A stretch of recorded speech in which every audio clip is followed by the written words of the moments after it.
2.5 ലക്ഷത്തോളം കസ്റ്റമേഴ്സ് അവരുടെ SIM port ചെയ്ത് BSNL-ലേക്ക് മാറിയത് എന്തിനാണെന്ന് അറിയാമോ? BSNL-ന്റെ ഏറ്റവും പുതിയ പ്ലാനുകൾ ഏതൊക്കെയാണ്? പുതിയ വരിക്കാരെ നിലനിർത്താൻ BSNL-ന് സാധിക്കുമോ? അവർ 4G ടവറുകൾ സ്ഥാപിക്കുമോ? ടെലികോം മേഖലയിലെ അടുത്തിടെയുള്ള പ്രശ്നങ്ങൾ കാരണം BSNL-ന്റെ വരിക്കാരുടെ എണ്ണത്തിൽ വൻ കുതിച്ചുചാട്ടമുണ്ടായി. പണ്ട് BSNL സിം എടുത്ത പലരും പല കാരണങ്ങൾ കൊണ്ടും BSNL-ൽ നിന്ന് മാറിക്കൊണ്ടിരുന്നു. എന്നാൽ ഇപ്പോൾ ജിയോ, എയർടെൽ, VI തുടങ്ങിയ കമ്പനികളുടെ ചാർജ് വർധനവിനെ തുടർന്ന് BSNL-ലേക്ക് പലരും സിം പോർട്ട് ചെയ്തു തുടങ്ങി. ഇതിനെക്കുറിച്ചുള്ള ഏറ്റവും പുതിയ വാർത്ത എന്താണെന്ന് നോക്കാം. നിരക്ക് കൂട്ടിയത് കാരണം BSNL-ന്റെ വരിക്കാരുടെ എണ്ണം വർദ്ധിച്ചു എങ്കിലും അവരെ നിലനിർത്താൻ BSNL-ന് കഴിയുമോ എന്ന കാര്യത്തിൽ പലർക്കും സംശയമുണ്ട്. നിങ്ങളുടെ എല്ലാ സംശയങ്ങളും സോൾവ് ചെയ്യാനായി വീഡിയോ പൂർണ്ണമായിട്ടും കാണുക. എല്ലാവർക്കും ഫെമിന്റെ പുതിയൊരു വീഡിയോയിലേക്ക് സ്വാഗതം. അപ്പൊ നമുക്ക് വിഷയത്തിലേക്ക് കടക്കാം. BSNL ഒരു സർക്കാർ കമ്പനിയാണ്. നഷ്ടത്തിലേക്ക് പൊയ്ക്കൊണ്ടിരുന്ന ഈ കമ്പനി ഇപ്പോ നെഗറ്റീവിന് പകരം പോസിറ്റീവ് കാര്യങ്ങളാണ് നേടിക്കൊണ്ടിരിക്കുന്നത്. BSNL ഇപ്പോ എത്ര വരിക്കാരെ ചേർത്തു എന്നതാണ് അടുത്ത ചോദ്യം. ജൂലൈ 3-4 തീയതികളിൽ ജിയോ, എയർടെൽ, VI തുടങ്ങിയ കമ്പനികൾ അവരുടെ നിരക്കുകൾ 11% മുതൽ 25% വരെ വർദ്ധിപ്പിച്ചിരുന്നു. ഇതിനെ തുടർന്ന് ഏകദേശം 2.5 ലക്ഷത്തോളം കസ്റ്റമേഴ്സ് ആണ് BSNL-ലേക്ക് മാറിയത്. കുറഞ്ഞ വരുമാനമുള്ള കസ്റ്റമേഴ്സിന് BSNL-ന്റെ താരിഫുകൾ താങ്ങാനാവുന്നതുകൊണ്ടാണ് സാധാരണക്കാർ ഉൾപ്പെടെയുള്ളവർ അതിലേക്ക് മാറിയത്. നിങ്ങൾക്ക് ഏതെങ്കിലും ഒരു കമ്പനിയുടെ സിം ഉണ്ടെങ്കിൽ ആ നമ്പർ മറ്റേതെങ്കിലും കമ്പനിയിലേക്ക് മാറ്റാനുള്ള സൗകര്യം സർക്കാർ സൃഷ്ടിച്ചിട്ടുണ്ട് എന്ന കാര്യം നിങ്ങൾക്ക് അറിയാമല്ലോ. സിം പോർട്ട് ചെയ്ത് മറ്റൊരു കമ്പനിയിലേക്ക് മാറ്റാൻ നിങ്ങൾ 1900 എന്ന നമ്പറിൽ ഒരു SMS അയക്കണം. പോർട്ട് സ്പേസ് 10 അക്കമുള്ള നിങ്ങളുടെ മൊബൈൽ നമ്പർ എന്ന ഫോർമാറ്റിൽ വേണം അയക്കാനായിട്ട്. അപ്പൊ നിങ്ങൾക്ക് ഒരു യൂണിക് പോർട്ടിംഗ് കോഡ്, അതായത് UPC കിട്ടും. നിങ്ങൾ റിക്വസ്റ്റ് ചെയ്ത തീയതി മുതൽ 15 ദിവസത്തേക്ക് ആ കോഡ് നിലനിൽക്കും. അതിനുള്ളിൽ നിങ്ങൾക്ക് എപ്പോൾ വേണമെങ്കിലും നിങ്ങളുടെ മൊബൈൽ നമ്പർ പോർട്ട് ചെയ്യുന്നതിന് വേണ്ടി BSNL കസ്റ്റമർ സെന്ററിലോ റീറ്റെയിലറെയോ കാണാവുന്നതാണ്. തുടർന്ന് ആവശ്യമായ ഫോം പൂരിപ്പിച്ചു കൊടുക്കണം. നിലവിൽ BSNL-ലേക്ക് പോർട്ട് ചെയ്യാൻ യാതൊരുവിധ ചാർജും ഈടാക്കുന്നില്ല. വീടുകളിൽ വന്ന് സിം പോർട്ട് ചെയ്ത് നൽകുന്ന റീറ്റെയിലേഴ്സും ഉണ്ട്. നിങ്ങളുടെ സമീപത്ത് അങ്ങനെ ആരെങ്കിലും ഉണ്ടെങ്കിൽ നിങ്ങൾക്ക് അവരെ കോൺടാക്ട് ചെയ്യാവുന്നതാണ്. നിങ്ങൾ UPC കോഡ് എടുത്തു വെച്ചിരുന്നാൽ മാത്രം മതി. അവർ വീടുകളിൽ വന്ന് ആവശ്യമായ വിവരങ്ങൾ കളക്ട് ചെയ്യും. പോർട്ട് ചെയ്യുന്നതിനുള്ള എല്ലാ സ്റ്റെപ്പും വീട്ടിൽ വന്ന ശേഷം അവർ ചെയ്യും. അങ്ങനെ വീട്ടിൽ വന്ന് പോർട്ട് ചെയ്യുന്നതിന് പ്രത്യേകം ചാർജുകളൊന്നും ഈടാക്കുന്നില്ല. അവർ നിങ്ങൾക്ക് ഒരു പുതിയ BSNL സിം കാർഡ് നൽകും. പോർട്ടിംഗ് റിക്വസ്റ്റ് അംഗീകരിച്ചു കഴിഞ്ഞാൽ പോർട്ടിംഗ് തീയതിയും സമയവും BSNL നിങ്ങളെ അറിയിക്കും. അവർ പറഞ്ഞ സമയത്ത് നിങ്ങളുടെ സിം കാർഡ് മാറ്റി പുതിയ സിം ഇടണം. സിം ആക്റ്റീവ് ആകുമ്പോൾ നിങ്ങൾക്ക് ഇഷ്ടമുള്ള പ്ലാൻ തിരഞ്ഞെടുക്കാം. അതിൽ എന്തെങ്കിലും പ്രശ്നങ്ങൾ ഉണ്ട് എന്നുണ്ടെങ്കിൽ ടോൾ ഫ്രീ നമ്പറായ 1503-ൽ ബന്ധപ്പെട്ടാൽ മതി. ഇനി റീചാർജ് നിരക്കുകളെ പറ്റി സംസാരിക്കുകയാണെങ്കിൽ ജിയോയ്ക്ക് 28 ദിവസത്തേക്ക് ഡെയിലി 2GB കിട്ടുന്നതിന് 349 രൂപയുടെ പ്ലാൻ ചെയ്യണം. 249 ചെയ്താൽ ഒരു ദിവസം 1GB മാത്രമേ കിട്ടുള്ളൂ. അതും 28 ദിവസത്തേക്ക് മാത്രം. എയർടെലിന്റെ അവസ്ഥയും ഇത് തന്നെയാണ്. 299 രൂപയ്ക്ക് 28 ദിവസത്തേക്ക് 1GB ഡെയിലി കിട്ടും. VIക്ക് 2GB ദിവസേന കിട്ടുന്നതിന് 379 രൂപയ്ക്ക് ചാർജ് ചെയ്യണം. എന്നാൽ 2GB ദിവസേന കിട്ടുന്നതിന് BSNL-ന് 199 രൂപയുടെ ചാർജ് ചെയ്താൽ മതി.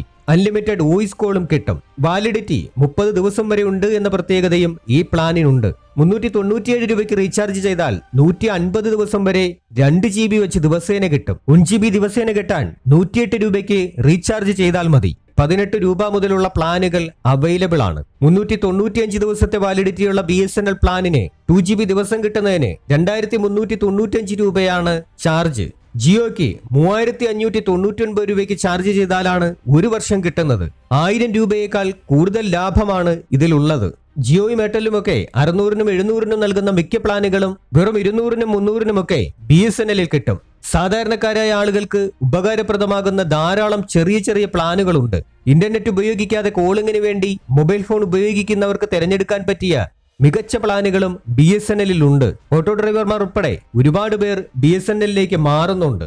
എന്നാൽ ഇപ്പോ BSNL-ലേക്ക് മാറിക്കൊണ്ടിരിക്കുന്ന കസ്റ്റമേഴ്സിനെ അവർക്ക് നിലനിർത്താൻ കഴിയുമോ എന്നതാണ് അടുത്ത ചോദ്യം. കാരണം അത് BSNL-ന്റെ നെറ്റ്വർക്ക് മെച്ചപ്പെട്ടതാണോ എന്നതിനെ ആശ്രയിച്ചിരിക്കും. BSNL പഴയ അവസ്ഥയിലാണോ അതോ അവർ മെച്ചപ്പെട്ട സേവനങ്ങൾ നൽകുന്നുണ്ടോ എന്നൊക്കെ പലരും ഇപ്പോൾ ചിന്തിക്കുന്നുണ്ടാകും. എന്നാൽ BSNL-നെ സംബന്ധിച്ച് അവർ കൂടുതൽ മെച്ചപ്പെട്ട നെറ്റ്വർക്കുകൾ നൽകുകയും മികച്ച സേവനങ്ങൾ കസ്റ്റമേഴ്സിന് നൽകുകയും ചെയ്താൽ തീർച്ചയായും അവർ സിം മാറാതെ അതിൽ തന്നെ നിൽക്കും. ഇപ്പൊ ഇങ്ങനെ ഒരു പ്രശ്നം ഉണ്ടായപ്പോൾ ഒരുപാട് പേർ BSNL-ലേക്ക് മാറി എന്ന് കരുതി അവർക്ക് പിന്നീട് മികച്ച സൗകര്യങ്ങൾ കിട്ടിയില്ലെങ്കിൽ അവരവിടെ തുടരും എന്ന് കരുതാൻ പറ്റില്ല. അവർ വീണ്ടും മികച്ച സേവനങ്ങൾക്ക് വേണ്ടി ഒരു സ്വകാര്യ കമ്പനിയുടെ അടുത്തേക്ക് പോകും. അതുകൊണ്ട് BSNL തീർച്ചയായിട്ടും മികച്ച സേവനങ്ങൾ നൽകേണ്ടത് അത്യാവശ്യമാണ്. പല കസ്റ്റമേഴ്സും ഇതുവരെയും 5G നെറ്റ്വർക്കുകൾ ഉപയോഗിച്ച് തുടങ്ങിയിട്ടില്ല. BSNL 4G അവതരിപ്പിച്ച സാഹചര്യത്തിൽ അവർ നല്ല സ്പീഡും മെച്ചപ്പെട്ട നെറ്റ്വർക്കും നൽകിയാൽ തീർച്ചയായും 4G ഉപയോഗിക്കുന്ന കസ്റ്റമർ BSNL എടുക്കാൻ തയ്യാറാകും. BSNL സിം എടുക്കുന്നവർ ഏറ്റവും കുറഞ്ഞ നിരക്കിലുള്ള പ്ലാനുകളായിരിക്കും പലപ്പോഴും സെലക്ട് ചെയ്യുന്നത്. പ്രൈവറ്റ് കമ്പനികളെ സംബന്ധിച്ചിടത്തോളം അവർക്കെപ്പോഴും വലിയ വലിയ പ്ലാനുകളായിരിക്കും ഉണ്ടായിരിക്കുന്നത്. ഇപ്പോൾ അവർ റേറ്റ് കൂട്ടിയ സാഹചര്യത്തിൽ പോലും കുറഞ്ഞ നിരക്കിലുള്ള ഒരു പ്ലാനും ലഭ്യമല്ല. ഒരു കാലത്ത് BSNL വില കൂട്ടിയാൽ മാത്രമേ മറ്റ് കമ്പനികൾ വില കൂട്ടുമായിരുന്നു. അന്ന് ഏറ്റവും കൂടുതൽ വരിക്കാരുണ്ടായിരുന്നത് BSNL-ലായിരുന്നു. എന്നാൽ പിന്നീട് BSNL നഷ്ടത്തിലേക്ക് പോവുകയാണ് ചെയ്തത്. BSNL എങ്ങനെയാണ് നഷ്ടത്തിൽ പോയതെന്നും ആരൊക്കെയാണ് അതിന് ഉത്തരവാദികളെന്നും പറഞ്ഞുകൊണ്ടുള്ള ഒരു വീഡിയോ നമ്മുടെ ചാനലിൽ ചെയ്തിട്ടുണ്ട്. അതിന്റെ ലിങ്ക് ഡിസ്ക്രിപ്ഷൻ ബോക്സിൽ കൊടുത്തിരിക്കാം. താല്പര്യമുള്ളവർ അതൊന്ന് കണ്ടുനോക്കൂ. 4G സേവനങ്ങൾക്കായി BSNL ഉത്തരേന്ത്യയിലെ 5 സർക്കിളുകളിലായി 3500 BTS സ്റ്റേഷനുകൾ സ്ഥാപിച്ചു. BTS എന്നത് ഏതൊരു മൊബൈൽ നെറ്റ്വർക്കിലെയും ഒരു നിശ്ചിത റേഡിയോ ട്രാൻസ്സീവർ ആണ്. മിക്കപ്പോഴും ഇതൊരു ടവറിന്റെ രൂപത്തിലായിരിക്കും. വിദൂര ഗ്രാമങ്ങളിൽ 20,000 ടവറുകൾ സ്ഥാപിക്കുക എന്ന ലക്ഷ്യവും BSNL-നുണ്ട്. 1 ലക്ഷം പുതിയ ടവറുകൾക്ക് 4G ഉപകരണങ്ങൾ നൽകാൻ TCS നേതൃത്വത്തിലുള്ള കൺസോർഷ്യത്തിന് കഴിഞ്ഞ വർഷം BSNL ബോർഡും ഒരു കൂട്ടം മന്ത്രിമാരും 24,500 കോടി രൂപയുടെ കരാർ നൽകിയിരുന്നു. 2024 ഫെബ്രുവരിയിലെ കണക്കനുസരിച്ച് BSNL-ന് നിലവിൽ 86.9 മില്യൺ സബ്സ്ക്രൈബേഴ്സ് ഉണ്ട്. 7.97% മാർക്കറ്റ് ഷെയർ ആണ് ഉള്ളത്. ഇനി നിങ്ങളോടൊരു ചോദ്യം, BSNL-ന്റെ ഫുൾ ഫോം എന്താണെന്ന് അറിയാവുന്നവർ കമന്റ് ചെയ്യുക. ഈ വീഡിയോ ഇഷ്ടമായെങ്കിൽ ലൈക്ക് ചെയ്യണം, ഷെയർ ചെയ്യണം. കൂടാതെ ചാനൽ സബ്സ്ക്രൈബ് ചെയ്ത ശേഷം ബെല്ലൈക്കൺ അമർത്തി ഓൾ എന്ന ഓപ്ഷൻ സെലക്ട് ചെയ്യുകയും വേണം. അടുത്ത വീഡിയോയിൽ കണ്ടുമുട്ടുന്നവരെ ഗുഡ് ബൈ, ജയ് ഹിന്ദ്.